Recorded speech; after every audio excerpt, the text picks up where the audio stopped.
Последнее время в России, в особенности в Республике Коми, статистика говорит о том, что много людей, которые страдают депрессией. У вас есть такой курс «Источник внутренней силы». Есть ли какие-то правила, рекомендации, как людям, всем, найти свой источник внутренней силы, чтобы мы жили все счастливо? Хотя, казалось бы, да, сейчас ведь в мире все есть, но мы находим источники страданий. Вот расскажите правила, может быть, практики какие-то дадите. Да, приветствую тоже всех зрителей. Благодарна вам за нашу встречу сегодняшнюю. И сегодня, да, могу поделиться тем, что главное сейчас для каждого человека — это на самом деле состояние здесь и сейчас.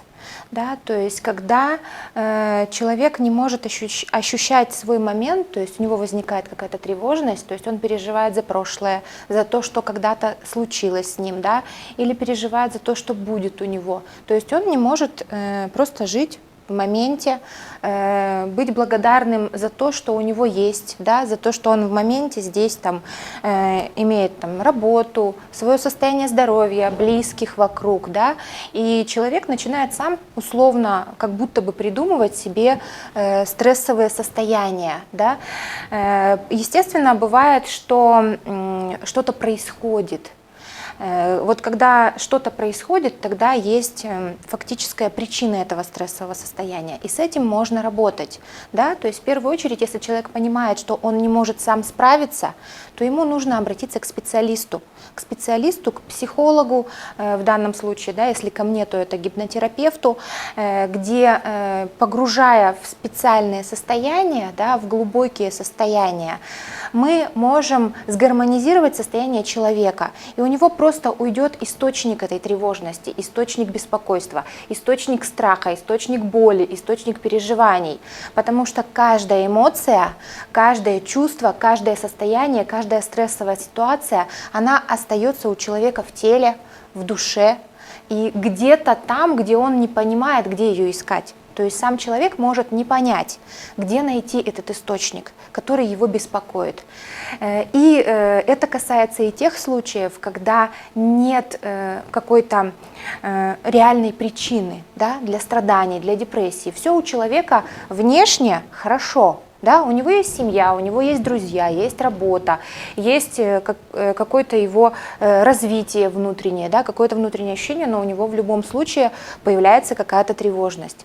То есть с этим тоже можно работать через свои внутренние состояния, потому что на самом деле причина всего находится внутри. Внешние события — это только следствия того, что находится внутри. Поэтому самое главное — это убрать то, что человека беспокоит, что вызывает постоянные триггеры, что вызывает какие-то эмоции, какие-то нересурсные реакции, да, то есть какие-то деструктивные реакции. Потому что вот то, что на самом деле управляет состоянием человека, он может этого даже не понимать, не осознавать и даже не знать. Поэтому на самом деле это кроется далеко в бессознательном, где-то глубоко. И когда человек научится слышать себя, если самостоятельно он хочет это решить, да, то ему нужно просто погружаться в свои внутренние ощущения. Больше быть внутри себя, чтобы осознать эти процессы, чем гнаться за какими-то внешними составляющими, да, за какими-то достижениями, чтобы быть счастливым. Да? То есть от достижений человек счастливым не станет. Да? То есть он может быть счастливым сейчас в моменте, независимо от того, достиг он чего-то или не достиг. То есть вот задача человека, каждого человека на Земле, и задача каждого психолога, мастера, гипнотерапевта, специалиста, да, который работает с человеком, создать такое состояние, когда человек становится счастливым прямо сейчас. Но для этого нужно убрать те источники тревожности, страданий, несчастья, неудовлетворенности, которые есть в нем уже изначально. Это может быть его источники, а может быть чужие источники. тех же, например, родительских страданий. Да? То есть он может просто это носить в себе, но это не значит, что это состояние его родное, да, исконное. Либо он может приобрести это состояние тогда, когда он был еще, например, в животе у мамы, да, внутриутробно. Либо когда он только родился. На самом деле все состояния прописываются у человека до 1,5 лет. После 1,5 лет они уже просто распаковываются.